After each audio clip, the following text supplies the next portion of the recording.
The search for a significant other can be daunting. Just ask Ron Grosso. Bumble, Hinge, Match, speed dating, but it just seemed to end, less than satisfactory. And Heather Murphy had reservations about online dating. I didn't want to have to swipe, spend hours or days being caught up in the whole process of it. But thankfully, the two found each other. So we had such a great time that we closed the restaurant. We both just didn't want the date to end.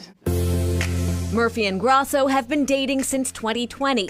They met through LunchDates, a Boston-based professional in-person matchmaking service celebrating 40 years in the love business. 40 years ago, LunchDates, people used to take a lunch, right? And especially after a pandemic, nobody's taking a lunch. So we've evolved. Jill Vandor is an executive matchmaker. She says for the process to work, participants need to lean in, trust the process, and believe in love. It is an industry that is time-tested, and people want to find love, and as long as I'm on this earth, I'm going to continue to bring people together and change people's lives.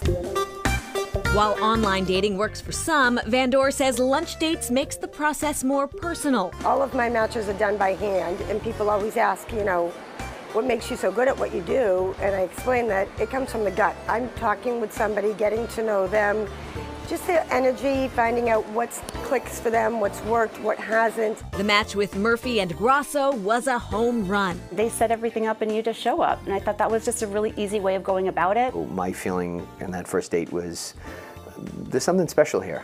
And was very anxious to see it through, to see where the adventure would take us. And that adventure has taken them all over the world. People are constantly coming up to us. How did you meet? How did you meet? How did you meet? We always tell them and give the number and hope they can connect like we did.